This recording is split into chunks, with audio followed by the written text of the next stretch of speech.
misal kita sekarang di Bandung di kota nih, dengar orang sore yang melakukan kesalahan, dia belum pernah kerjakan, rasanya belum lengkap, dia kerjain juga. Itu israf. Di titik itu pun Allah masih berfirman, la taqnatu mir rahmatillah. Cepat perbaiki, jangan putus asa dari rahmatku. Lihat bagaimana Allah memfirmankan. Itu dalam sekali. Kalau kalimat bebasnya begini, ada calon penghuni surga Firdaus yang sedang berpetualang di bumi. Pewaris surga Firdaus yang sedang beraktivitas di bumi. Masa nggak mau ada tawaran itu? Coba, sudah berapa usianya? Beda-beda. Ada yang puluhan tahun, belasan tahun dan sebagainya. Sudah berapa kali tidur? Banyak. Ya. Bangun tidur, tidur lagi. Habis tidur, tidur lagi. Bangun, tidur lagi. Ya. Banyak tidurnya ya? Gak apa-apa, nanti Islam tuh lengkap, bab tidur juga ada. Bab tidur, jangan salah, tidur itu bisa jadi ibadah. Ada seorang hamba yang dimuliakan oleh Allah karena tidur. Itu banyak itu. Ashabul Kahf itu kan dapat karomahnya karena tidur. 309 tahun. Tapi dilihat bagaimana tidur jadi ibadah. Ya. Ada seorang yang dimuliakan oleh Allah karena tidurnya. Padahal orang sekitarnya protes. Ini dahsyat sekali.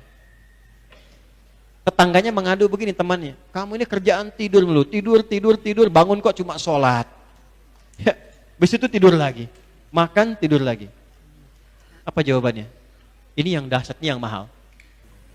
Jadi kalau kita mengerti tentang bimbingan doa itu bukan sebatas dibacakan, itu akan menata perilaku kita lebih baik. Itu yang menjadikan kita mulia. Hadirin sekalian, jika ingin melihat sosok yang baik, yang sejati itu banyak dikatakan lihat pasca wafatnya. Maka komen pertama Nabi menyikapi kematian itu yang di-like oleh para sahabat dan di-share sampai ke kita. Itu komennya sederhana, singkat, padat, tapi dalam. Udhkuru mahasina mautakum. Viralkan, sebut, hadirkan, ingat-ingat kebaikan-kebaikan orang wafat yang telah meninggalkan kalian. Jadi yang dicari bukan kekurangan, karena yang hidup pun pasti masih banyak salahnya. Hidupkan yang baik-baiknya itu, boleh jadi menginspirasi, jadi teladan, dan mengalirkan jariah bagi yang telah wafat. Nah, ternyata kebaikan-kebaikan yang diviralkan itu seringkali tampak setelah wafat. Karena itu Anda sering lihat kan, kadang orang meninggal itu yang melayatnya, yang mendoakannya, yang menyolatkannya, ya. Boleh jadi itu isyarat kepada kita untuk belajar bagaimana meningkatkan amalan sebelum pulang. Itu yang dimaksudkan Quran surah ke-67 di ayat yang kedua. Walladzi khalaqal mauta wal hayata liyabluwakum ayyukum ahsanu amala wa huwal azizul ghafur. Dialah Allah yang telah mencipta kematian dan kehidupan. Coba perhatikan urutan ayat ini. Kita akan membacanya menggunakan ilmu balaghah, bukan sekedar nahwu. Walladzi khalaqal mauta wal hayat. Sejenak kita ngaji fikih bahasa dulu. Teman-teman sekalian, biasanya kalau dalam urutan-urutan normal berkehidupan itu, saya ingin tanya, hidup dulu baru meninggal atau meninggal dulu baru hidup? Halo? Kenapa wajahnya jadi sendu begini? Hidup dulu baru meninggal atau meninggal dulu baru hidup? Hidup dulu baru meninggal. Tapi ayat ini mengatakan maut, wafat dulu baru hidup. Dan ini menggunakan pendekatannya takdim wa ta'khir. Ada yang diawalkan, ada yang diakhirkan. Menariknya kalimat hayat, hayat itu pakai alif. Hayatun. Sesuatu yang pakai alif, kalau dari segi pengucapan, itu menunjukkan kalimat yang dibaca mengalami pemanjangan bacaan.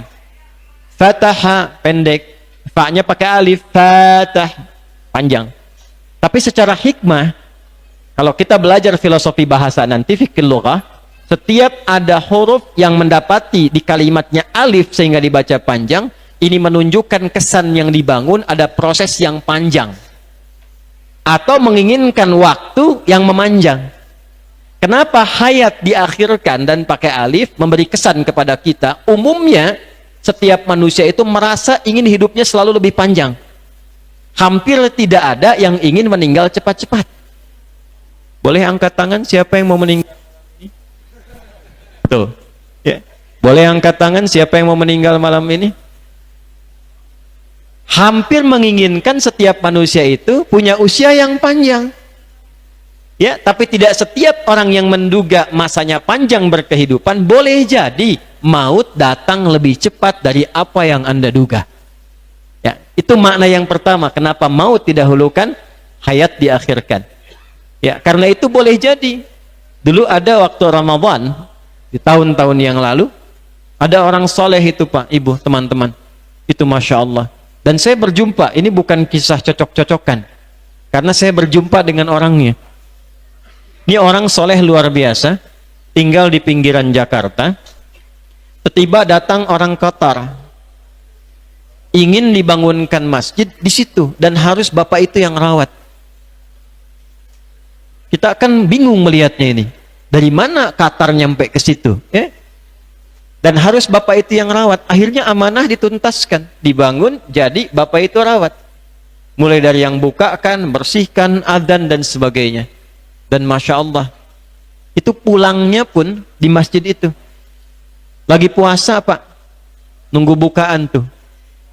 Ya, beliau tidur-tiduran di pojokan, tiduran, merem-melek, meninggal. Kayaknya hati-hati tuh yang tidur-tiduran tuh. Merem-melek gitu ya. Nah, itu sangat luar biasa. Harap-harap nanti menjelang buka, ternyata Allah lebih sayang. Ditetapkan sesuai dengan waktunya. Ingat, kematian itu pasti.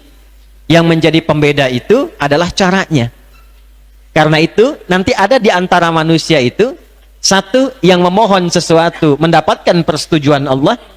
Ingin menjadi syahid misalnya, dapat syahid. Ingin wafat saat sujud, dapat sujud. Ada yang demikian. Tapi nanti ada yang menginginkan sesuatu, Allah menginginkan lebih baik daripada itu. Ada juga yang demikian. Tapi pesan penting yang harus dibawa, jika terjadi satu kematian atau kehidupan berlangsung, maka pesan pertama yang dititipkan oleh Al-Quran kepada kita yang masih hidup di sekitarannya adalah liyabluwakum ayyukum ahsanu amala. Sebetulnya untuk menguji kita di balik yang wafat itu, kebaikan apa yang ditinggalkan sehingga bisa kita teladani semasa berkehidupan. Sehingga saat pulang minimal mendapatkan perhatian dan doa yang serupa atau lebih dibandingkan itu. Sekarang tanyakan pada diri kita, kalau pulang kira-kira yang melepas siapa? Yang menyolatkan siapa? Ini kan kadang-kadang terjadi peristiwa unik, jenazahnya ada, tapi yang menyolatkan hampir tidak ada. Ini kan yang menarik, jenazah tidak ada, yang menyolatkan banyak. Coba besok lusa kalau pulang, siapa yang mau nyolatkan? Siapa yang mengantarkan? Siapa yang mendoakan? Itulah pesan yang dibangun sebelum kita kembali siapkan bekal. Jadi ternyata ada satu materi yang penting sebelum kita memohon husnul khatimah. Saya melihat kalau orang banyak berdoa, ini tidak salah, benar. Tapi ada yang kurang lengkap. Sering mendengar kalau berdoa minta husnul khatimah? Sering ya? Ya Allah berikan kepadaku husnul khatimah. Husnul khatimah itu kan kematian yang indah sebelum wafat. Tapi itu ada paketnya. Husnul khatimah itu bisa terjadi kalau ada amalan pendahuluannya. Apa amalan pendahuluan yang mengantarkan pada husnul khatimah itu? Yang dijaga lewat istiqamah sesuai dengan nama masjidnya.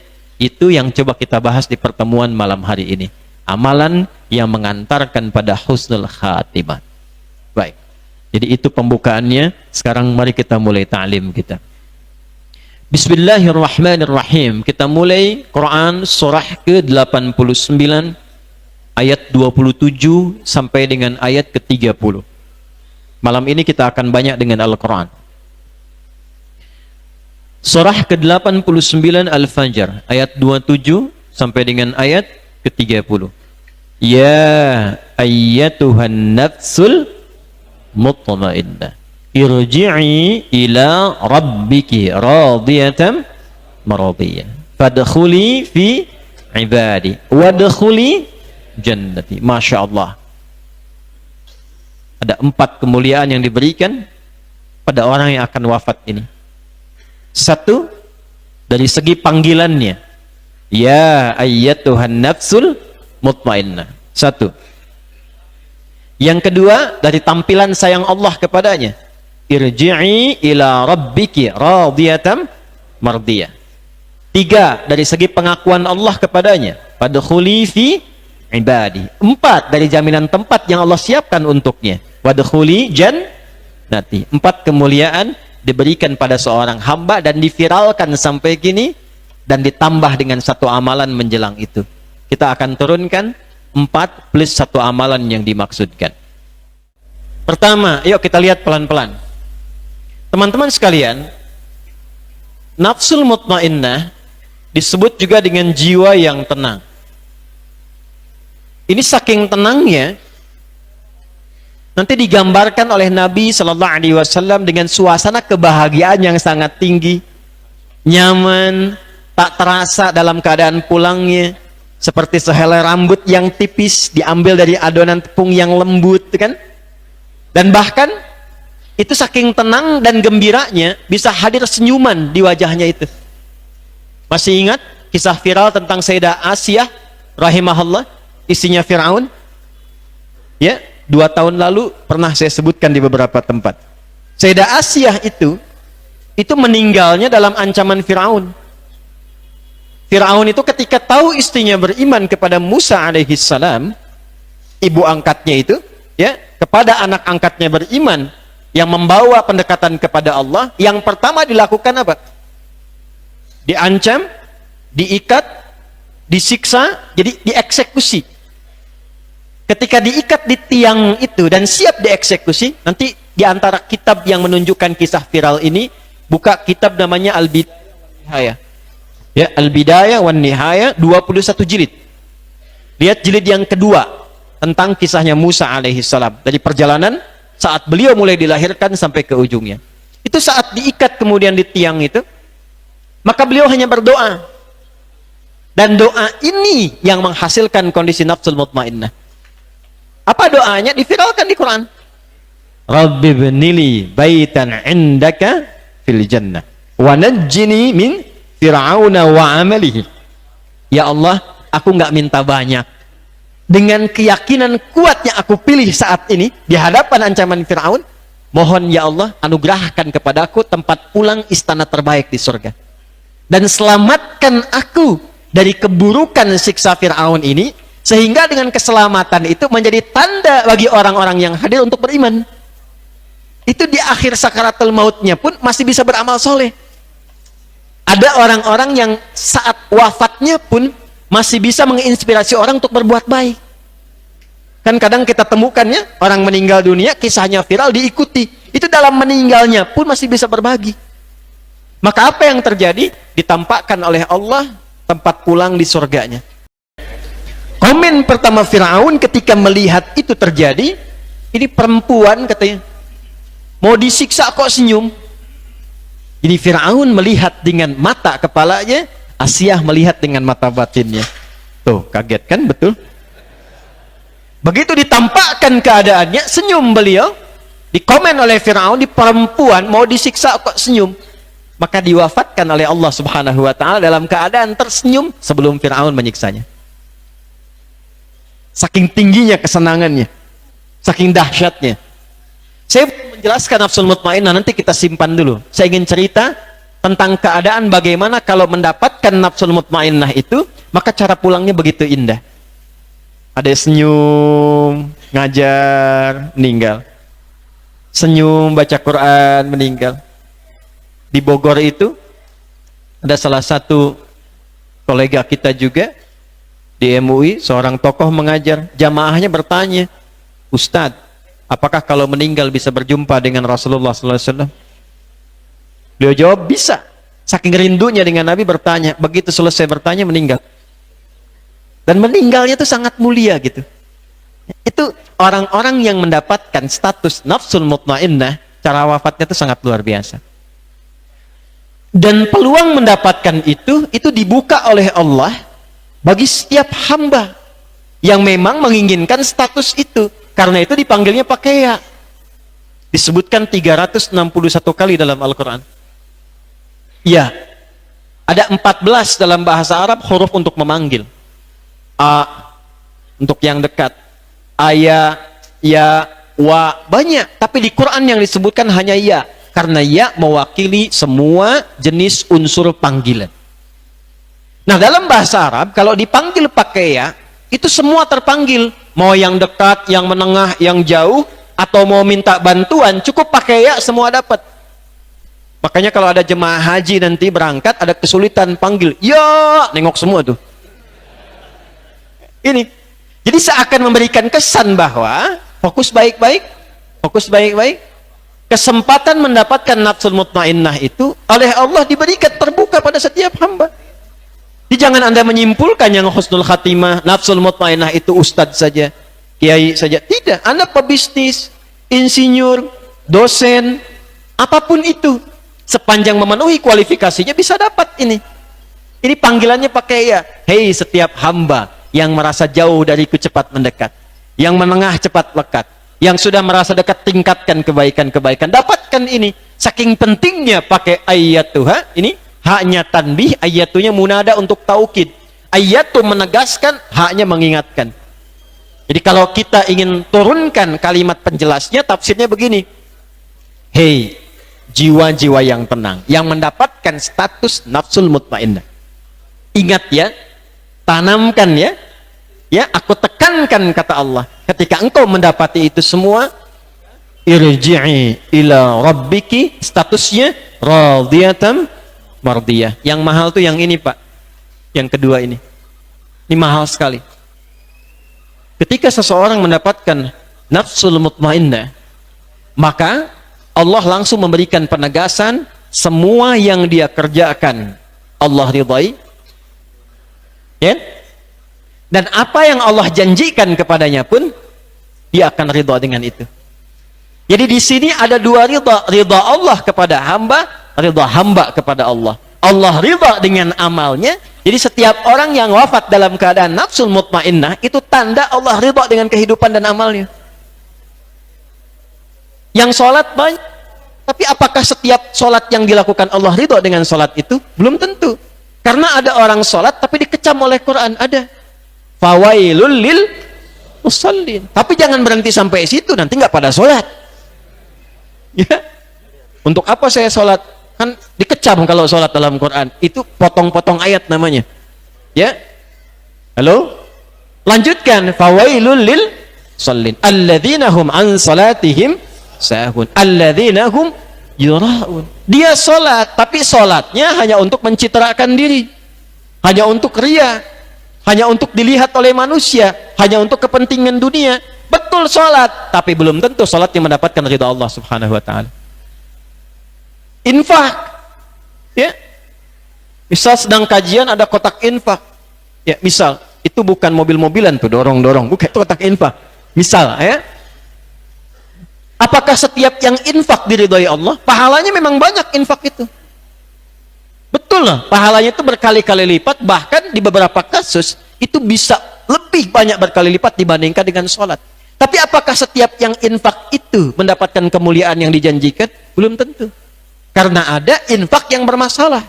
Al-Baqarah ayat 264. Ya ayyuhalladzina amanu la tubtilu sadaqatikum bil manni wal adza kalladzi yunfiqu malahu ria'an nas.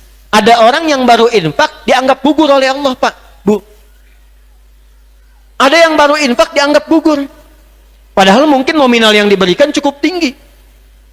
Mana DKM? Ada, Pak. Baik ya, saya mau infak untuk Masjid Istiqomah 100 miliar. Alhamdulillah, Pak. Sebelum saya berikan, tolong pasang spanduk dari Sabang sampai Merauke, ya, viral kan. Undang wartawan. Itu sebelum keluar sudah bermasalah, sudah gugur. Karena itu nanti yang ditautkan kepada dunia, ketika dunianya nggak dapat, kadang-kadang infaknya ingin ditarik balik. Bisa terjadi. Nah, ini tidak setiap amalan itu bisa mendapatkan status ini. Orang-orang yang wafatnya nafsul mutmainnah, maka jaminannya Allah ridha dengan semua amalnya, dan balasannya hamba itu pun akan ridha dengan pemberian Allah Subhanahu wa taala.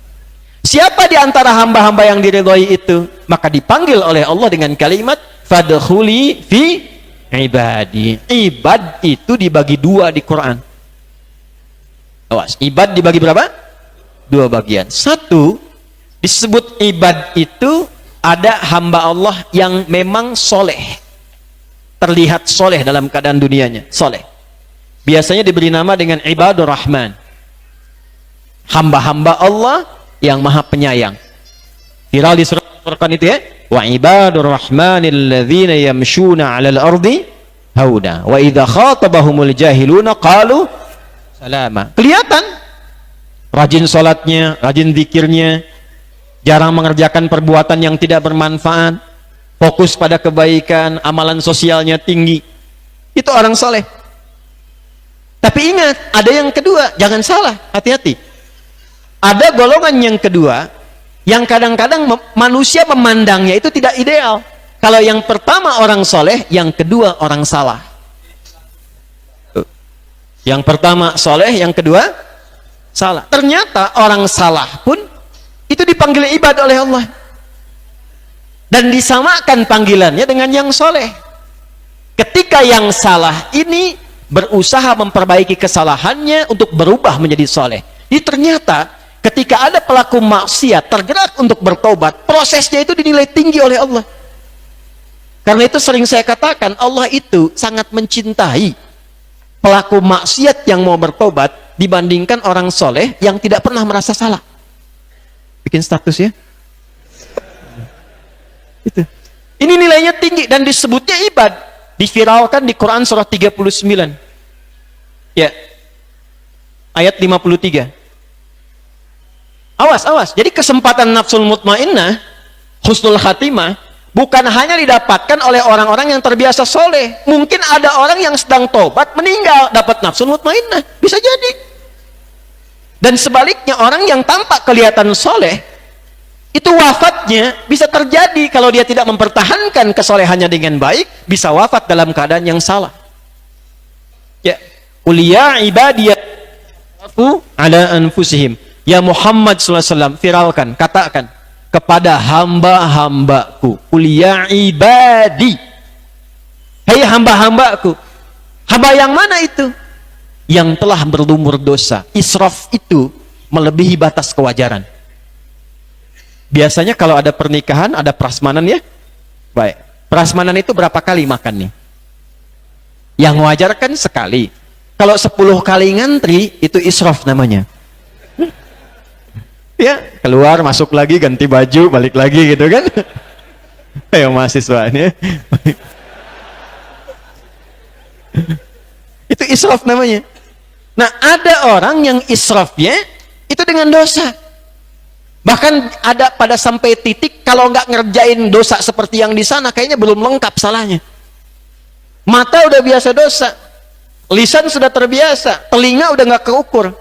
Bahkan kalau ada, misal kita sekarang di Bandung di kota nih, dengar orang sore yang melakukan kesalahan, dia belum pernah kerjakan, rasanya belum lengkap, dia kerjain juga. Itu israf. Di titik itu pun Allah masih berfirman, la taqnatu mir rahmatillah. Cepat perbaiki, jangan putus asa dari rahmatku. Makanya saya pernah katakan dan sering saya katakan, Fir'aun itu sefir'aun-fir'aunnya. Saya ulang ya, Fir'aun itu sefir'aun-fir'aunnya. Tetap diberikan kesempatan untuk meniti jalan taat. Kenal Fir'aun kan? Oh. Kenal di mana? Ya. Fir'aun itu satu dari 2 makhluk yang diviralkan dalam Al-Quran mengaku Tuhan. Satu Namrud yang di Al-Baqarah itu, kalau ayat 258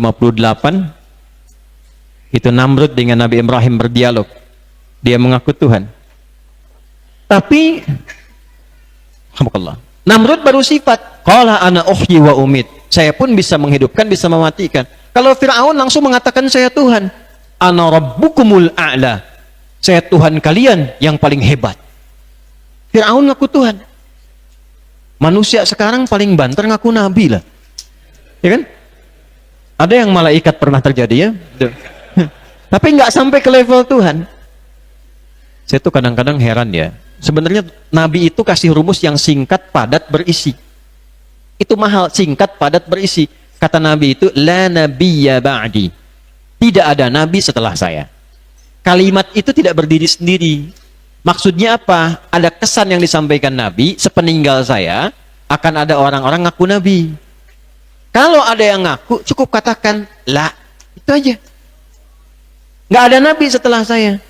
Nah sekarang ini agak mengherankan. Jadi kalau ada yang ngaku nabi, itu nggak usah heran. Nabi sudah komen. Yang heran tuh setiap ada yang ngaku, ada pengikutnya. Tuh. Nah teman-teman sekalian, Fir'aun lebih tinggi dari itu, ngaku Tuhan. Tapi apa yang terjadi? Allah dengan sifat Rahmannya mengutus langsung 2 nabi. Anda bayangkan Fir'aun ngaku Tuhan, hobi bunuh orang. Ketika disampaikan info akan lahir seorang yang mungkin berpotensi menghancurkan singgasanamu, maka dekret yang keluar eksekusi setiap bayi yang lahir laki-laki. Jadi kalau ibu itu hidup di zaman Fir'aun dan sedang mengandung, nggak tenang bu. Karena selalu akan diikuti. Ya, oleh algojo yang siap nanti dengan pisau dan pedangnya. Dan cara mengeksekusinya jahat sekali. Itu begitu lahir laki-laki, bahasa Qur'annya di Al-Baqarah ayat 49. Wa idh najjaynakum min ali fir'auna yasumunakum su'al azab. Disebutkannya su'al azab, seburuk-buruknya siksaan. Gimana cara menyiksaannya? Yudzabbihuna abna'akum wa yastahyuna nisa'akum. Ini dekat-dekat ke depan akan ada Idul Kurban nih. Hewan disembelih. Teman-teman lihat ya, kalau sapi, kerbau, kambing dan sejenisnya, disembelihnya sebelum disembelih diapakan dulu? Halo? Ditidurkan. Bobok ya gitu. Kita ya. Kan dijatuhkan dulu dengan lembut ya. Ada caranya loh, ada teknis nanti belajar tuh, bukan cuma tarik, bukan tarik tambang itu. Ya. Dijatuhkan dengan cara yang lembut. Ada tekniknya itu, ya. Setelah itu baru disembelih. Nah, hewan yang dijatuhkan terlebih dahulu kemudian disembelih, itu bahasa Arab penyembelihannya disebut dengan dzabaha. Dzal, ba dan ha kecil. Kalau hewannya tidak dijatuhkan dulu, dalam keadaan berdiri disembelih, itu nahara. Nun, ha dan ra kecil. Inna a'tainakal kautsar. Fashalli li rabbika. Karena itu nahar untuk unta. Karena unta nggak dijatuhkan disembelihnya. Dalam berdirinya disembelih. Dzabaha jatuhkan dulu. Kalau sekali sembelihan itu kalimatnya sekali, dzabaha, dzabaha yadzbahu dzabhatan wa dzibhatan wa dzabhan, sekali. Makanya kata Nabi sunnahnya tajamkan dulu pisaunya. Ya. Dan juga tenangkan hewannya. Awas nanti ada adabnya, jangan sampai mengasah pisau untuk menyembelih hewan di hadapan hewan kurbannya, itu nggak boleh. Sabar ya, cepet kok nanti tuh ya. Nggak boleh. Ya. Antrian berikutnya nggak boleh tuh, ya. Jauhkan dulu, asah. Jangan sampai dengar hewannya. Itu dzabaha namanya. Idza dzabhtum fa ahsinu dzibah. Demikian hadisnya. Kalau Anda menyembelih, baguskan sembelihan. Kalau berkali-kali, digorok berkali-kali begini, maka ada tasydidnya. Dzabbaha yudzabbihu. Kalau berkelanjutan pakai fi'il mudhari. Kalau banyak yang mengerjakan pakai jamak dari yudzabbihu menjadi yudzabbihun. Ini algojonya Fir'aun itu menggunakan katanya oleh Al-Quran digambarkan dengan kata yudzabbihun. Jadi anak yang baru dilahirkan itu kalau laki-laki dibanting ke bawah, digorok di hadapan ibu yang baru melahirkan. Hobi bunuh orang, ngaku Tuhan. Dan Fir'aun itu kalau sudah nggak enak, kesal, itu komennya itu komen-komen yang bisa bertaruh nyawa. Makanya Nabi Musa itu ketika akan diutus, kalimat pertamanya minta doa kan kepada Allah tuh bermohon. Qala rabbi syrahli, ya Allah mohon lapangkan hatiku. Sebab kalau tidak lapang, jengkel Nabi Musa, doa keluar seketika terkabul. Ya kebangetan Fir'aun, ya Allah wafatkan aja sekarang, wafat. Hikmah nggak ada. Karena setiap kalimat kalau nggak menyenangkan, nyawa bisa taruhan. Saya nggak senang dengan rambutnya tuh. Pisahkan kepala dari badannya. Itu bukan disuruh cukur. Oke, antum bersyukur hidup di zaman sekarang itu. Zaman Fir'aun tuh kalau nggak suka, pisahkan kepala dari badannya. Itu. Makanya doanya Rabbi syrahli sadri. Diutus dua nabi, ya, satu rasul. Nabi Musa alaihissalam rasul, Harun alaihissalam mendampingi menjadi nabi. Sefir'aun-fir'aunnya masih diutus dua nabi untuk mengangkat dan mengalihkan status dari hamba yang soleh kembali, dari hamba yang salah kembali menjadi apa? Saleh. Jadi ketika seseorang berbuat salah karena dorongan nafsunya, nanti disebut dengan nafsul ammarah yang mengeluarkan su. Quran surah ke-12 ayat 53. Ini 53, di sana 53. Wa ma ubarri'u nafsi innan nafsa la'ammaratum bisu illa ma rahima rabbi. Kapan rahima rabbi? Pindah ke sini. La taqnatu min rahmatillah. Jadi ketika ada orang berbuat salah, banyak maksiat, dan dia mau tobat, berpotensi naik status dari hamba Allah pelaku maksiat menjadi ibadi. Tuh. Di antara kita nggak ada yang sempurna. Boleh jadi sebelum kita datang ada kesalahan yang diperbuat. Dan setiap orang masuk masjid itu motifnya beda-beda. Nggak semuanya ingin ibadah tertentu. Ada di antaranya yang bertobat. Karena itu Anda masuk masjid doanya apa? Halo? Allahumma ftahli abwaba. Terjemahkan, ya Allah, mohon bukakan untukku pintu-pintu. Saya tanya, Anda kalau masuk masjid lewat banyak pintu atau satu pintu? Satu pintu kan?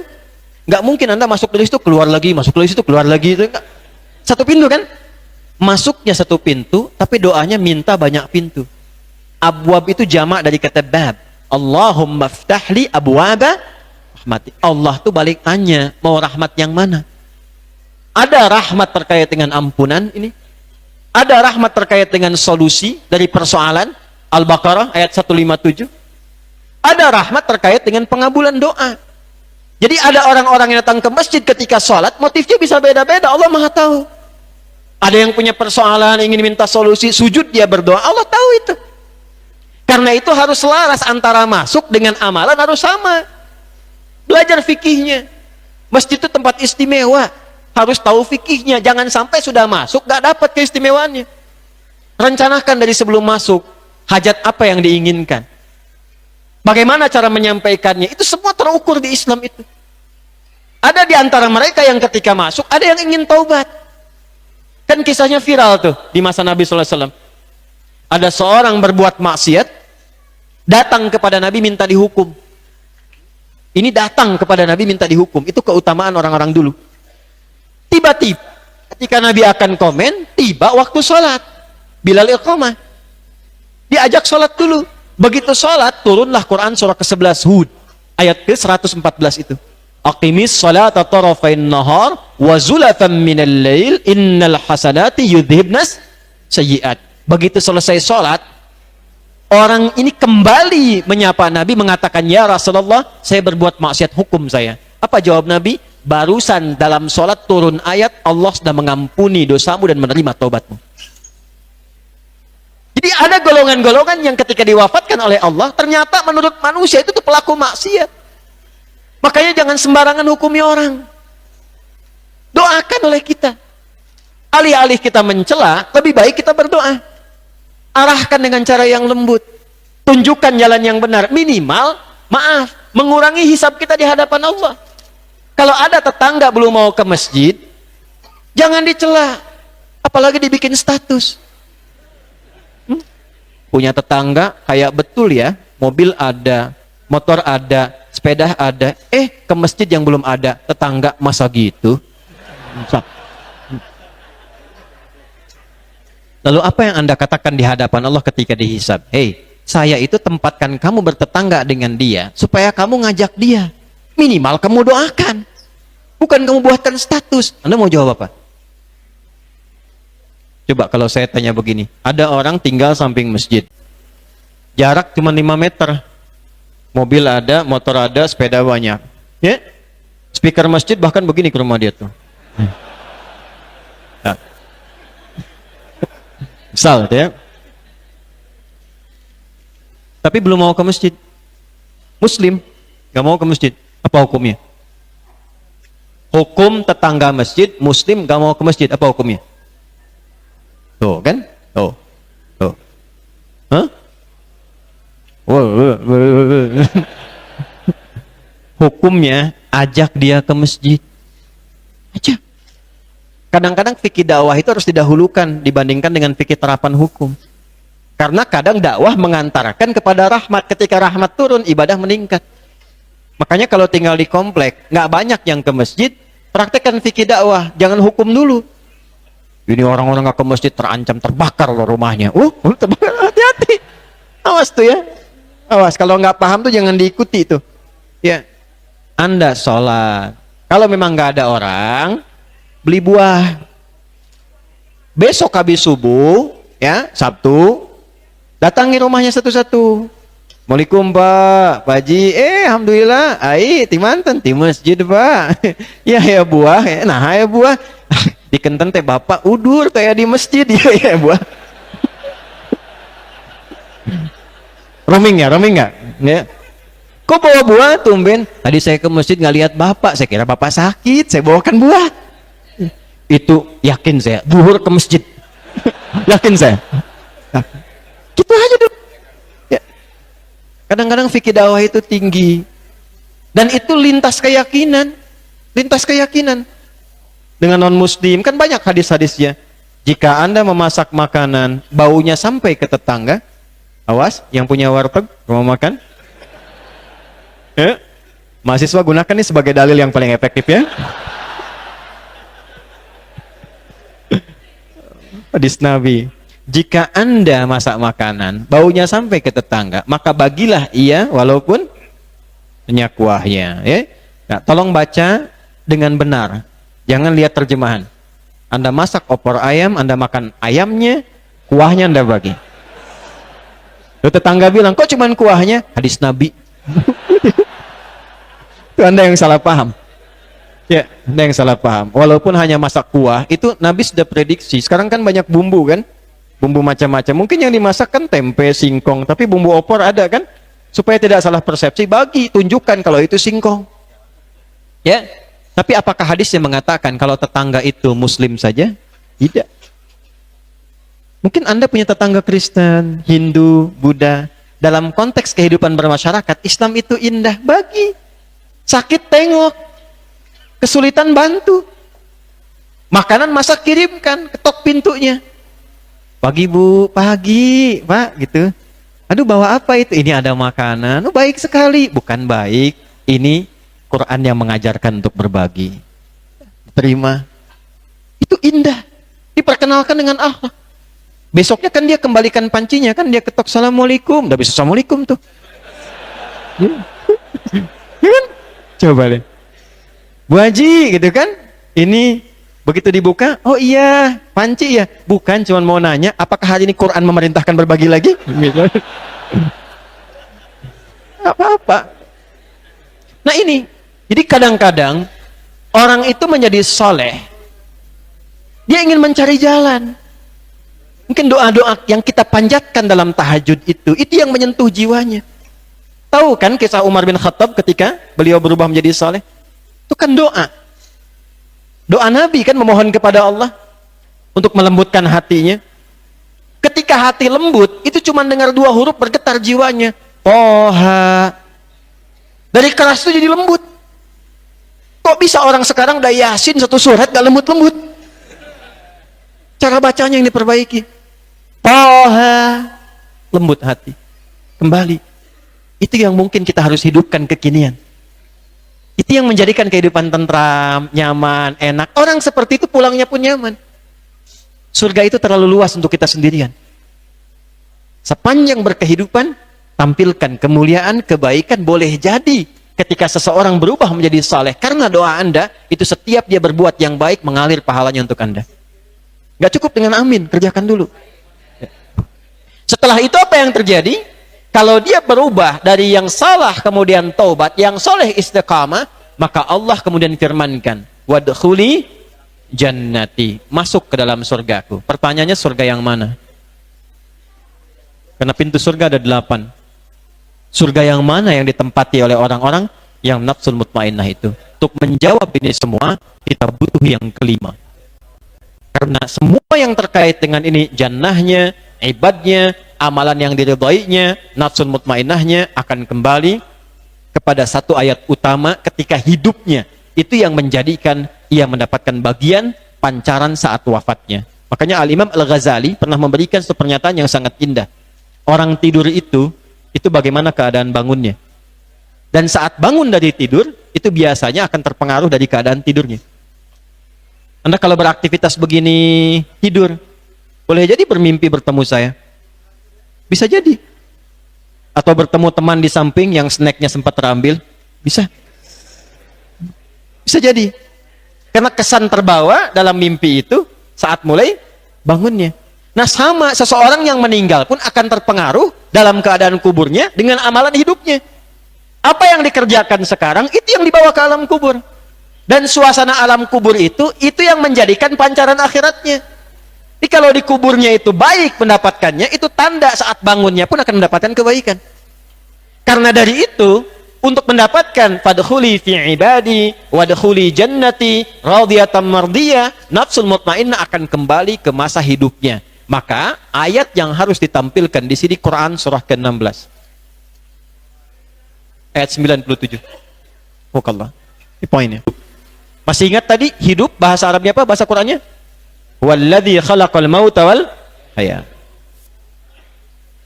Siapa yang mendapatkan kualitas kehidupan yang baik yang disebut oleh Al-Quran, itu yang mengantarkan pada keadaan nafsul mutmainnah. Kita bacakan ayatnya. Yuk, buka mushafnya.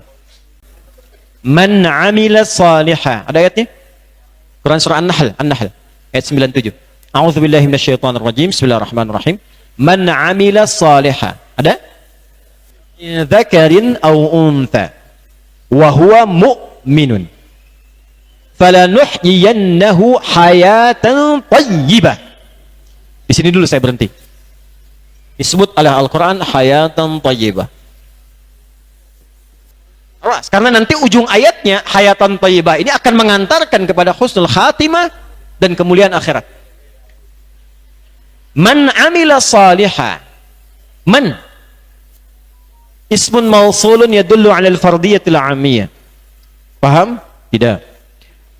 Man, konjungsi kata sambung yang kadang bisa berperan sebagai subjek atau objek.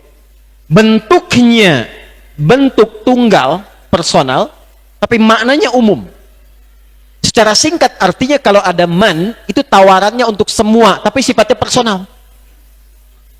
Cara membaca Al-Quran terkait dengan ayat-ayat demikian, posisikan Al-Quran itu sebagai firman Allah untuk kita. Cara bacanya, rasakan ayat itu untuk kita secara personal. Allah sedang menyampaikan firman kepada kita secara personal. Yang disampaikan lewat Nabi Muhammad sallallahu alaihi wasallam. Gini. Anda misalnya sedang sekolah nih. 2 tahun nggak ketemu orang tua. Lalu orang tua kirim surat. Senang tidak? Oke? Baik itu elektronik atau ditulis, dikirimkan dan sebagainya. Senang ya? Baik. Allah itu memberikan segala yang kita butuhkan, bahkan segala yang tidak kita mintakan. Memaafkan kesalahan, mengampuni dosa kalau bertobat, mencukupkan rizki, melebihkan segala harapan. Ada kerinduan kita untuk berjumpa dengan Allah. Dalam kehidupan saja kalau kita mendapatkan perhatian yang tinggi tapi nggak pernah berjumpa, pengen kita ketemu kan? Maka nggak normal kalau ada hamba nggak pengen ketemu Allah. Pasti ada yang salah. Harusnya kita rindu dengan Allah itu. Allah kirim surat kepada kita, jumlahnya 114 surat. Karena itu kalau kita membaca Quran sebagai seorang hamba, getarannya akan berbeda dengan sekedar baca. Maka ketika baca Quran, kata para ulama, posisikan kita sebagai hamba yang sedang mendapatkan surat dari Allah, disampaikan melalui Rasulullah SAW. Iya, sebentar. Di belakang, iya. Makanya Nabi itu kalau baca Quran, itu bisa khusyuknya luar biasa, karena merasakan ayatnya itu langsung disampaikan Allah kepada beliau. Nah kita harus mendapatkan suasana itu. Itu diantara keteladanannya. Ayat ini untuk kita. Jadi ketika dikatakan man amila salihah, rasakan itu tantangan untuk kita. Surat dari Allah untuk kita. Hei kamu ahli hidayat, tuh kalau mau kita tarik ke diri kita. Kalau kamu mampu beramal soleh, siapapun yang beramal soleh, laki-laki, perempuan, umum, tapi personal sifatnya. Mau laki-laki, perempuan, tua, muda, besar, kecil, kaya, cukup, melampaui semua status sosial yang disematkan oleh manusia. Kalau ada orang, kata Allah, amila salihah, ini poinnya, yang menghiasi kehidupannya dengan banyak mengkreasikan amal soleh. Nanti kita bahas. Min dzakarin au untha, ditegaskan lagi, baik itu lelaki atau perempuan. Awas ya. Dzakar dan untha itu bentuk personal. Bentuk tunggal personal, mewakili jenis manusia. Jamaknya nanti an-nas. Karena itu ketika Allah menyebutkan nas, dirinci kualifikasinya. Quran surah 49 ayat 13, ya ayyuhan nas, umum.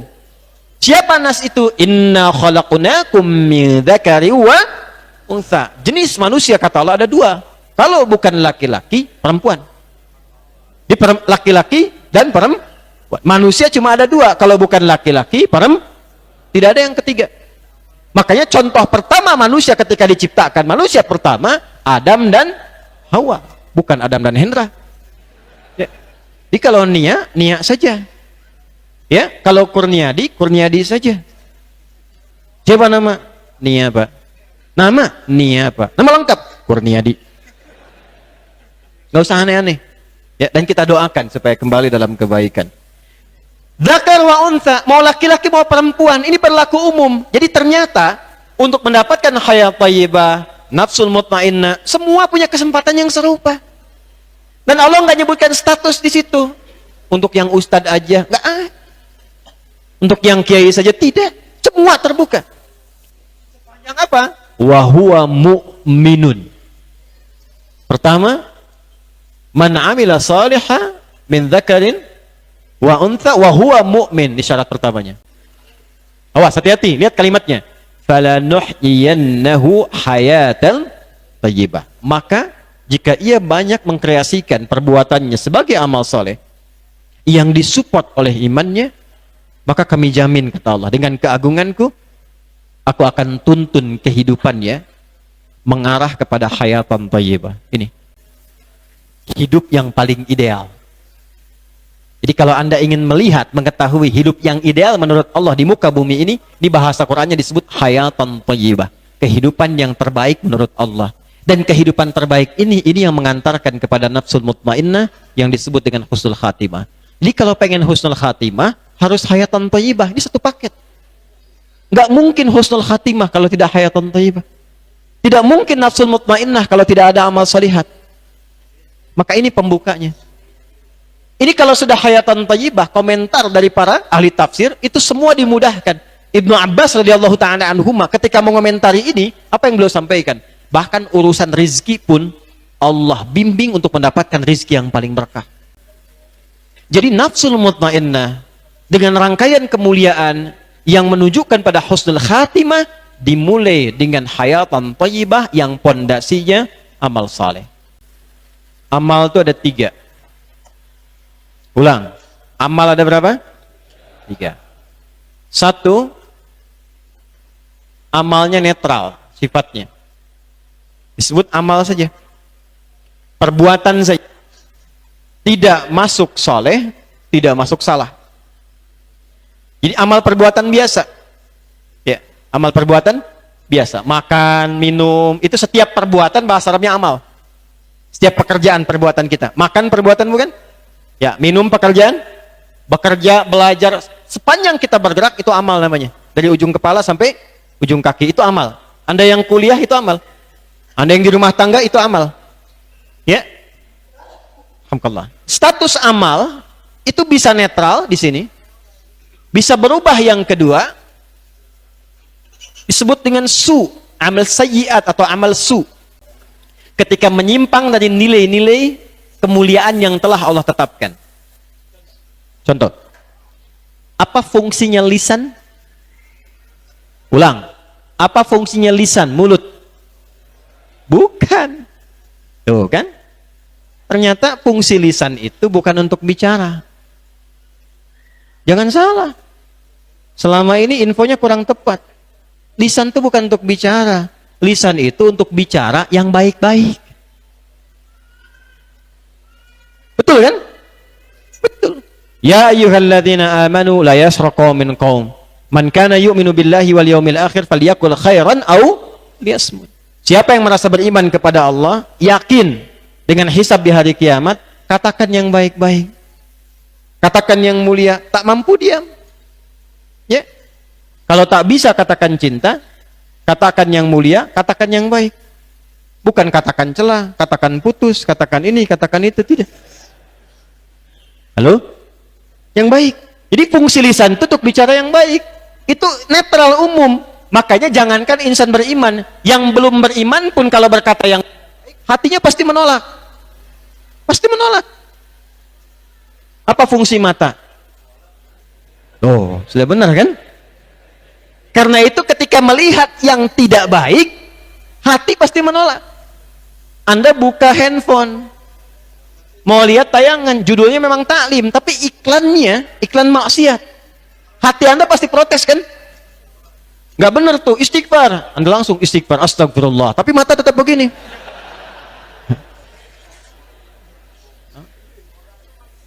Jadi fungsi mata itu, maaf, itu netral, asal melihat yang baik-baik. Ketika keluar dari ruang kebaikan, itu menjadi su. Salah, kotor. Itu pengaruhnya pengaruh nafsu. Sumbernya dari fujur. Makanya nanti di sini ada Quran surah ke-12 ayat 53 menyampaikan ini. Wa ma ubarni'u nafsi innan nafsa la'ammaratun bis su. Jamak dari su nanti disebut sayyiat. Di sini muncul risalah taubat. Nanti kita bahas pelan-pelan. Kita turunkan ayatnya pelan-pelan. Yang ketiga, ini yang paling ideal. Disebut amal saleh. Saya bahas yang ketiga dulu. Kapan amal perbuatan yang netral, yang biasa, naik status menjadi saleh? Dinilai saleh oleh Allah. Kapan amal itu menjadi saleh? Maka langsung diterangkan oleh Al-Quran sehingga tidak banyak penafsiran. Wahuwa mu'minun. Ketika amal itu disupport oleh iman.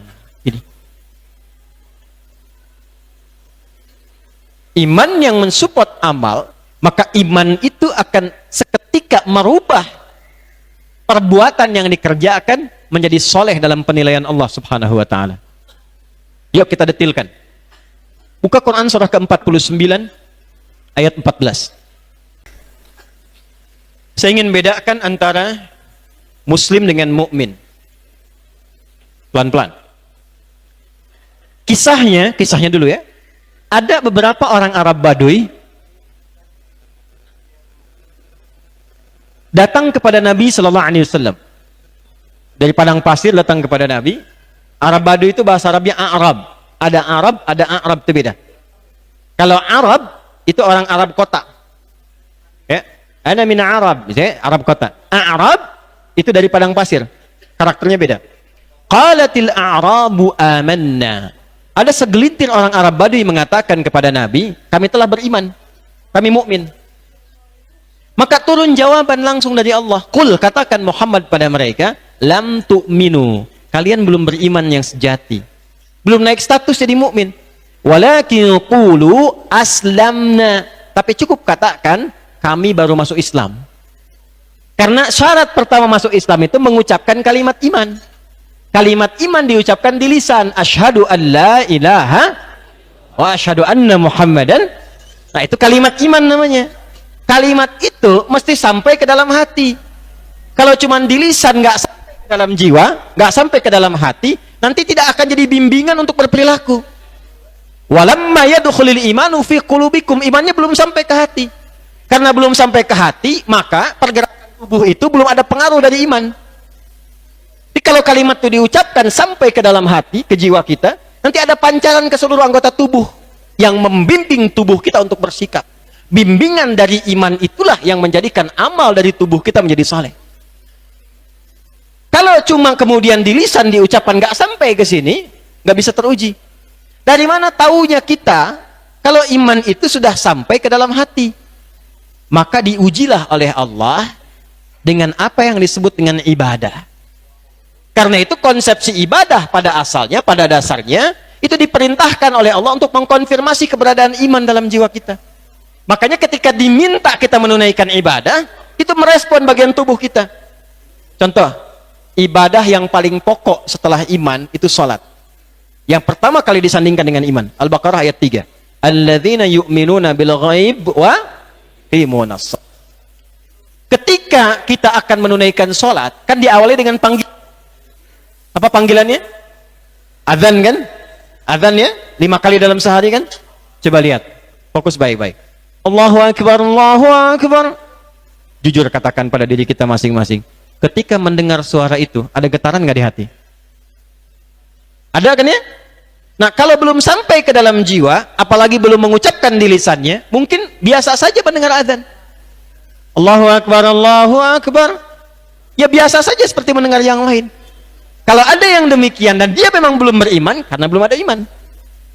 Tapi orang yang imannya sudah masuk ke dalam jiwa, maka responnya akan beda. Allahu Akbar, Allahu Akbar. Ya Allah, sudah adzan. Begitu. Nanti bergantung kekuatan iman.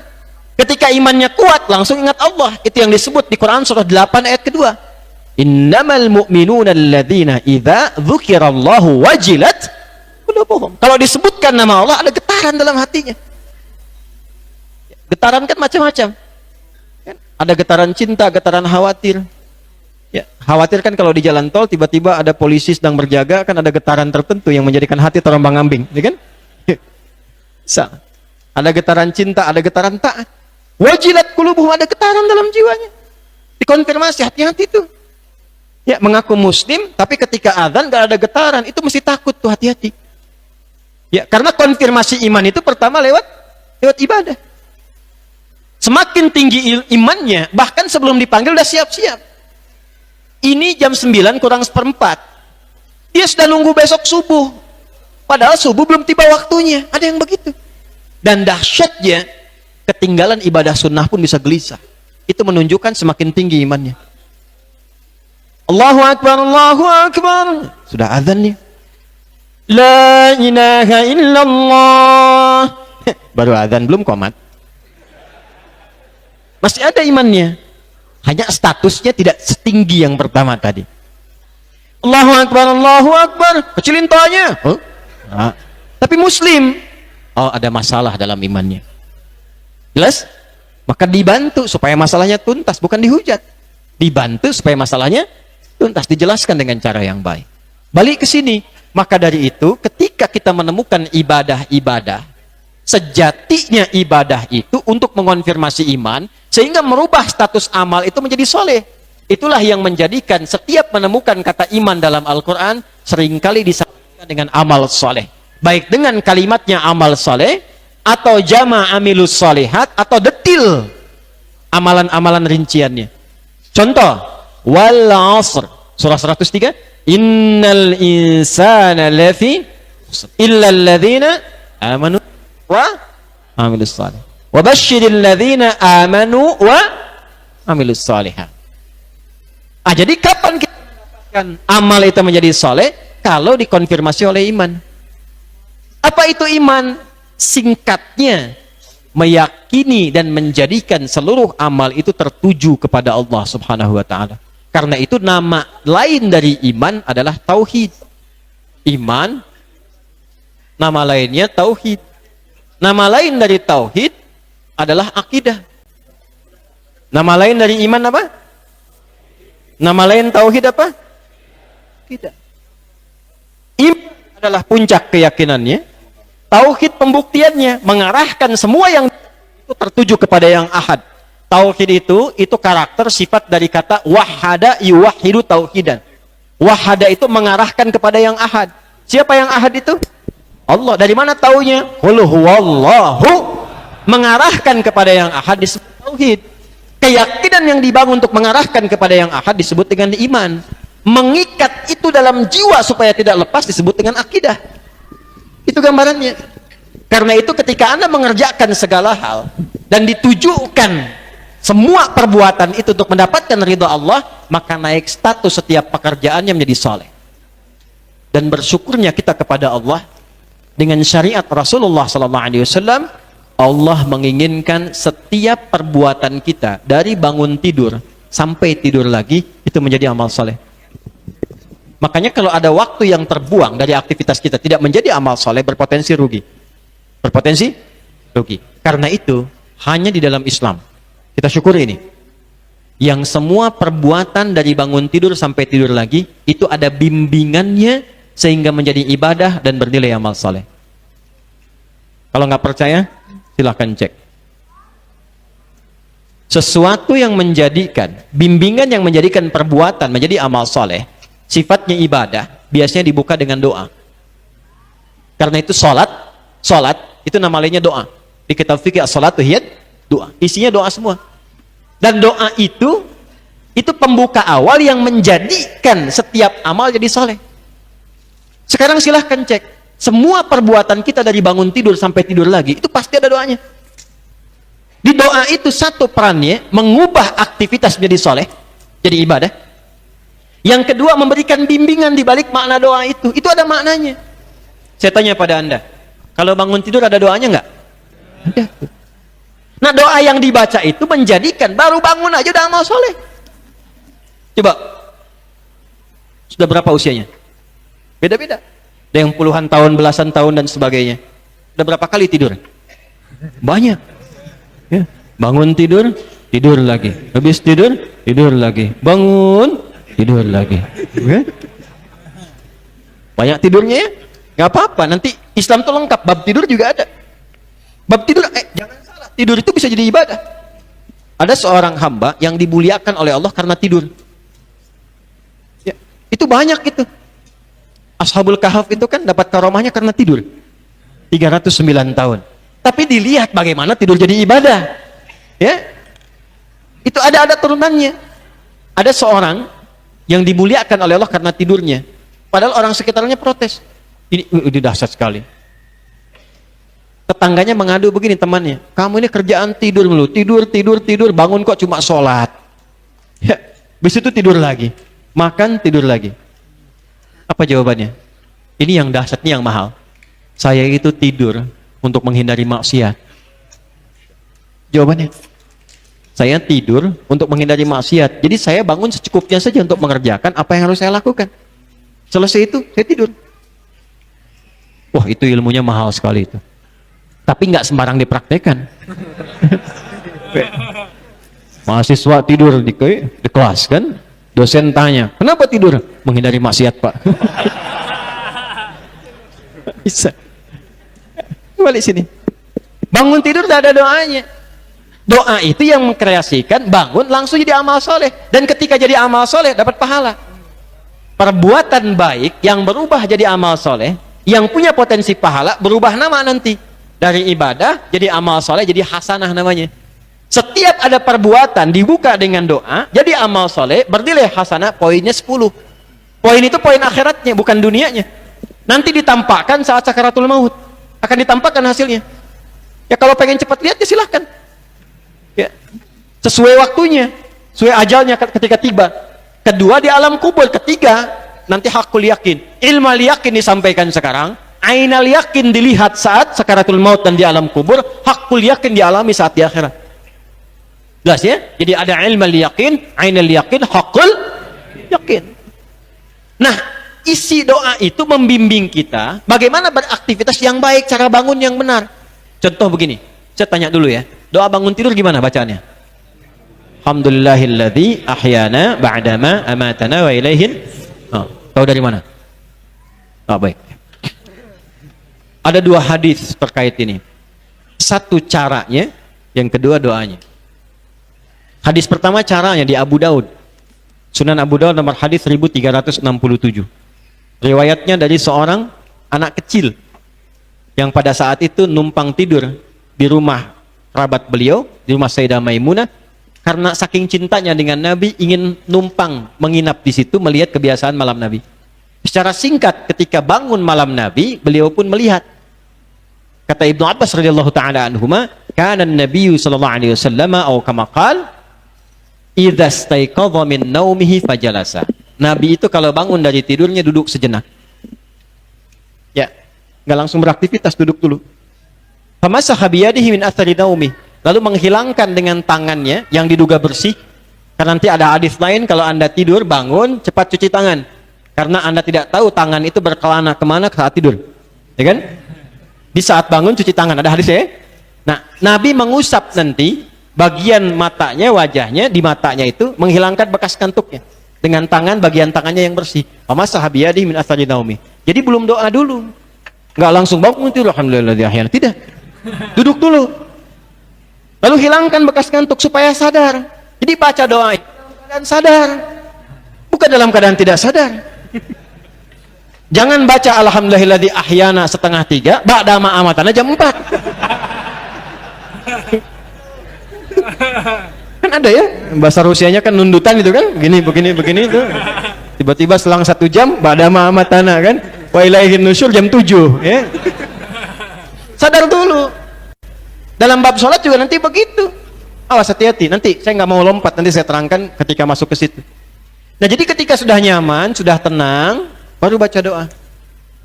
Yang dibaca apa? 2. Kalau di hadis yang tadi, Abu Dawud nomor hadis 1367, itu 11 ayat terakhir Ali Imran, khawatimah Ali Imran.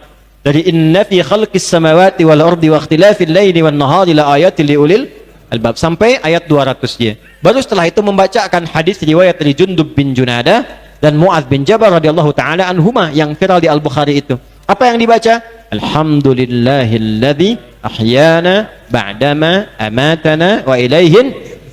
Kalau bangun seperti ini, 1, sehat. 2, jiwa tenang. Yang ketiga, kehidupan kita teratur. Lihat maknanya. Alhamdulillahilladzi ahyana. Ya Allah, saya bersyukur kepadamu. Terima kasih ya Allah. Engkau telah memberikan kepadaku kesempatan hidup kembali. Ba'dama amatana, yang mungkin saja sesuai ajal bisa diwafatkan dalam tidur tadi. Ya. Wa ilaihin nusyur, saya berjanji kepadamu ya Allah, kesempatan ini saya akan gunakan sebaik-baiknya mencari bekal untuk kembali kepadamu. Itu makna asalnya. Makanya sebelum tidur, Nabi mengajarkan kepada kita evaluasi kegiatan sebelumnya sebelum tidur. Apakah ada sholat yang belum jamaah, yang belum ke masjid, belum baca Quran di hari ini, belum sedekah, belum berbuat baik kepada teman, ya, ada sengketa yang belum diselesaikan. Kadang-kadang sengketanya bukan jauh tapi dekat, dengan suami istri belum selesai, bahkan seakan-akan menjadi orang asing, padahal tidur di tempat yang sama. Selesaikan dulu. Istighfar. Nah, istighfar itu membawa ketenangan saat tidur. Astagfirullah, astagfirullah. Itu tidurnya damai, tenang. Nanti hasil evaluasi itu disiapkan rencana untuk esok hari menyempurnakan. Anda siapkan. Saya insya Allah subuhnya di Istiqamah, zuhurnya di Al-Latif misalnya, asarnya di Pusdai, ya, maghribnya di Bekasi di Al-Ihsan, ya, isanya di Istiqlal. Misal, gitu kan, tuliskan itu kan.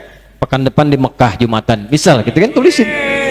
Amin, ya. Baik, alhamdulillah. Gak cukup dengan amin, nabung ya. Siapin. Gak apa-apa, rencana gak apa-apa, berdoa. Nah, saya mau katakan, ketika Anda tuliskan ini, kan besoknya belum tentu hidup. Kan? Karena itu ketika Anda bangun, Anda bersyukur pada Allah, terima kasih ya Allah. Saya dikasih kesempatan kembali sesuai dengan ajal untuk menyempurnakan yang kurang-kurang kemarin itu. Saya berjanji hari ini, saya akan mencari bekal untuk persiapan pulang. Jadi kita itu sudah sadar ketika beraktivitas, kita sadar akan pulang. Makanya sebelum kita beraktivitas, waktunya disebut subuh. Dari kata asbah. Asbah itu sesuatu yang sudah siap dengan rencana. Orang Arab itu kalau ditanya kaifa asbahta, bagaimana keadaan pagimu hari ini? Itu maksudnya, ya, asbahtu khaira, saya sudah baik, saya sudah punya rencana yang siap saya eksekusi. Di orang Islam itu, setiap subuh bangun itu harus sudah jelas rencananya. Ya. Jadi berpikirnya itu engke kumaha, bukan kumaha engke. Nanti bagaimana, bukan bagaimana nanti. Disiapkan rencana terukur. Supaya benar di hadapan Allah, kita bawa menghadap Allah dalam sholat. Makanya disebut fajar. Sebagai pancaran iman kita. Datanglah kita dalam sholat. Minta persetujuan dari Allah, minta taufik. Berdoa kita supaya diberkahi. Makanya banyak kalangan para sahabat, orang soleh sampai syuruk sebelum berangkat kerja. Minta kepada Allah petunjuk, bimbingan. Berangkat kerjanya lebih nikmat. Ya, aktivitas, kerjakan. Anda sesibuk apapun, ujung-ujungnya pasti kembali pulang.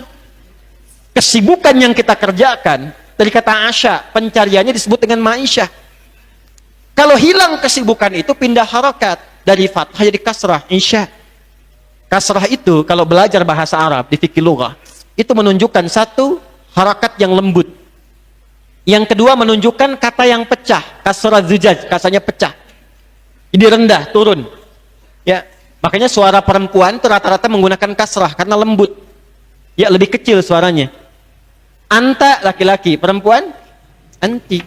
Ka laki-laki, perempuan ki. Jazakallah khair. Laki-laki, perempuan jazakillah khair. Makanya kan kalau ada suara yang pakai kasrah itu selalu perempuan rata-rata.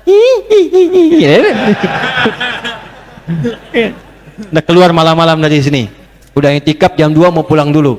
Di pohon depan ada suara. Jangan lari, tengok. Kasrah ya. Udah, bas itu lari. Nah, sesibuk-sibuknya pasti akan selesai. Turun, mengecil, dan tertidur. Karena itulah ketika Anda asya, mencari ma'isyah sibuk, pada akhirnya akan tiba waktu isya. Harakatnya jadi ke bawah kasrah. Akan hilang semua itu. Pada akhirnya akan tertidur. Dan mungkin tidur itu mengantarkan kepada tidur yang abadi sebagai jembatan menuju akhirat. Apa bekal yang mau dibawa? Makanya sebelum tidur panjang, kita kumpulkan bekal dulu. Persiapan mudik. Lihat kemarin yang mudik itu. Bekalnya kan luar biasa. Dan maaf ya, orang itu berani mudik itu kalau punya bekal. Makanya kalau nggak ada bekal, itu malu mudik gitu. Ya, saya pernah tanya kenapa nggak mudik? Ada bekal, Ustaz. Tapi ketika ada bekal tuh luar biasa. Nah itu bangga, ngabarin dulu ke rumah. Ya, tunggu aku di sana sayang. Sampai dituliskan tuh kan? Ya, itu luar biasa, tulisin di motor. Anda bisa kebayang nggak? Motornya bebek, bekalnya singa. Ya, pakai dus, tambah pohon pelepah pisang belakangnya kan, tambahin lagi supaya banyak yang dibawa. Dan di sana ketika tahu akan pulang disambut. Jadi citra akhirat itu miniaturnya sudah diberikan di dunia, disambut tuh. Insya Allah badai mudik, rumah dicat, ya kan? Semua diada-adain, ya kan? Bahkan menu makanan juga luar biasa. Terjadi keajaiban bertambah dari 7 jadi 8 di dunia, ya kan? Kalengnya kongwan isinya rangginang. Dalam itu mana kan? Kumpulkan semuanya, disambut baik. Itu citra dunia. Di akhirat pun begitu. Jangan kira nggak disambut, disambut. Kalau bekal kita cukup bagus, baik, pulangnya enak, itu malaikat nyambut. Dan kalimatnya jelas di Quran surah 13. Ya, ayat ke-24. Salamun alaikum bima sabaratum fa ni'ma uqbaddar. Selamat ya. Bisa ke surga, disambut itu. Anda sabar saat menjalani amal soleh saat di dunia. Sekarang silahkan nikmati tempat terindah yang belum pernah dijamah. Fa ni'ma uqbaddar. Jangan dikira kita baca doa itu hanya baca saja. Tidak, itu bimbingan kita beraktivitas. Itu mahal. Itu baru bangun. Pakai baju ada doanya enggak? Ada. Makanya kalau baca doanya enggak mungkin pakai pakaian yang haram. Mustahil. Enggak mungkin pakai alas kaki yang haram. Enggak akan mau korupsi. Karena doanya membimbing kita untuk mencari yang benar. Kita itu sudah dijamin dengan rezeki yang halal. Kenapa masih mencari yang haram? Jadi kalau kita mengerti tentang bimbingan doa itu bukan sebatas dibacakan, itu akan menata perilaku kita lebih baik. Itu yang menjadikan kita mulia. Kalau tahu cara mencari nafkah dengan doa yang benar, nggak mungkin berbuat ulah saat bekerja itu. Tidak mungkin melanggar ketentuan, tidak mungkin berbuat maksiat. Itu yang kita butuhkan. Dan undang-undang negara ini sudah mendukung itu. Di undang-undang pun mengajak kita untuk soleh. Masih ingat pasal 29 ayat 2 itu? Negara menjamin kemerdekaan tiap-tiap penduduk untuk memeluk agamanya masing-masing dan beribadah menurut agama dan kepercayaannya itu. Jadi negara pun menjamin. Anda yang mahasiswa belajar itu, coba baca undang-undang Sisdiknas. Ya, nomor 20 tahun 2003 itu. Nggak usah ke pasalnya dulu deh, lihat bab menimbang itu, poin B, nomor 2. Saya itu menghafal. Jadi saya itu jadi mahasiswa, saya baca apa dalilnya, apa ayatnya, apa tuntunan di negara saya. Sehingga saat yang bersamaan kita menjadi warga negara yang baik dan menjadi hamba Allah yang mulia. Minimal berikhtiar untuk itu. Ya kan? Jadi undang-undang mengamanatkan kepada negara untuk menyelenggarakan dan mengusahakan satu sistem pendidikan yang meningkat meningkatkan keimanan dan ketakwaan kepada Tuhan Yang Maha Esa serta akhlak mulia. Ya, dengan satu sistem pendidikan yang diatur oleh undang-undang. Jadi untuk kita belajar pun bukan cuma sekedar pintar supaya soleh. Saya tanya pada Anda yang belajar di kampus-kampus yang menyebar di sini, dari sekian lama Anda belajar, jadi ibadah nggak di hadapan Allah? Kalau cuma jadi pintar, IPK tinggi, jangankan Anda, yang belum beriman pun bisa. Lalu apa beda iman Anda di hadapan Allah? Apa jawab Anda ketika ditanya? Apa pembuktian keimanan kita di hadapan Allah? Itu yang sekarang harus kita tampakkan. Anda cita-cita husnul khatimah, tapi jembatannya tidak dibangun, maka bagaimana bisa melewatinya? Maka dari sekarang, kita mesti jujur menyiapkan kurikulum kehidupan kita. Nah, cara cepatnya, saya tutup, tapi saya ingin membangun satu komitmen dulu. Maaf ya, ini jam 9:04. Boleh nggak tambah 10 menit? Boleh? Boleh ya? Saya menyelesaikan ini. Ya. Caranya sederhana begini. Ada 8 pintu surga. 8 ini real. Karena keterangan hadis Nabi SAW. Tapi wujud untuk ke situ, itu ditentukan oleh amalan. Jadi ternyata 8 pintu surga itu mengacu pada 8 pokok amalan. Ada amalan-amalan tertentu yang muaranya surga-surga tertentu. Di antara yang tertinggi, misal, itu ada surga Firdaus. Yang sudah banyak viral dan kita ketahui. Saya ingin tanya sebentar, siapa yang ingin masuk surga Firdaus? Boleh angkat tangan? Masya Allah, Alhamdulillah. Dah, turunkan lagi. Harus optimis, harus semangat, ya. Baik, sekarang begini. Dari sekian yang ingin masuk itu, siapa yang sudah kenal dengan amalannya? Kita diberikan kesempatan hidup sampai malam ini cukup lama kan? Normalnya setiap yang pengen punya cita-cita, dia bangun jembatan untuk mewujudkan itu. Anda masuk ITB itu karena Anda sudah punya cita-cita kan? Anda masuk Unpad karena Anda sudah punya cita-cita. Ya? Anda masuk UIN dan sebagainya karena Anda sudah punya pilihan. Karena itu Anda bangun jembatan lewat pilihan Anda. Ada titian amalan. Hukumnya begitu. Anda ingin masuk surga Firdaus, apa yang Anda siapkan untuk ke sana? Idealnya, kurikulum amal solehnya itu turunkan dan tunggangi itu yang mengiringi aktivitas yang kita kerjakan sebagai pilihan hidup kita. Contoh, ini ada mahasiswa, ada dosen, ada pebisnis, ada polisi, ada tentara, apapun itu, birokrat, diplomat, dan sebagainya. Bersyukurnya kita, penghuni surga Firdaus itu ditetapkan bukan karena profesi, tapi karena karakter yang menyertainya. Jadi apapun di dunia yang baik-baik, itu berpotensi masuk surga Firdaus. Ketika mengalami dan mengerjakan amalan-amalannya. Turunkan itu ke bumi. Apa di antara amalannya? Quran surah ke-23 misalnya. Ayat 1-11. Qad aflahal mu'minun alladzina hum fi salatihim khashi'un walladzina hum 'anil lagwi mu'ridun. Terus sampai ulaika hum warithun alladzina yarithuna al-firdausa hum fiha. Lihat bagaimana Allah memfirmankan. Itu dalam sekali. Kalau kalimat bebasnya begini, ada calon penghuni surga Firdaus yang sedang berpetualang di bumi. Pewaris surga Firdaus yang sedang beraktivitas di bumi. Masa nggak mau ada tawaran itu? Sekarang kita bertanya, bagaimana caranya ya Allah menjadi bagian dari itu? Allah buat kualifikasinya. Itu turunkan oleh kita. Jadi Anda mau jadi apapun silahkan, tapi latihan dari sini. Ketika Anda berlatih beramal soleh dengan karakteristik penghuni surga Firdaus, maka semua pekerjaan kita secara otomatis menjadi amal soleh, dan muara akhir yang mengantarkan ini pada pilihan surganya ditempatkanlah seperti apa yang telah kita ikhtiarkan itu. Contoh, alladzina hum fi salatihim khashi'un. Anda mahasiswa pengen baik di sisi Allah, ingin masuk surga Firdaus, maka latih caranya salat yang khusyuk. Walladzina hum 'anil lagwi mu'ridun. Mulai sekarang yang enggak penting-penting tinggalkan. Nongkrong-nongkrong yang tidak penting, kumpul-kumpul yang tidak penting, membahas yang tidak penting, baca yang tidak penting. Jadi orang penting, karena hanya orang penting yang ditempatkan di tempat-tempat yang penting. Ketika Anda dinilai penting oleh Allah, maka kelasnya pun surga yang sangat penting. Ini poinnya. Latihan, turunkan ke bumi.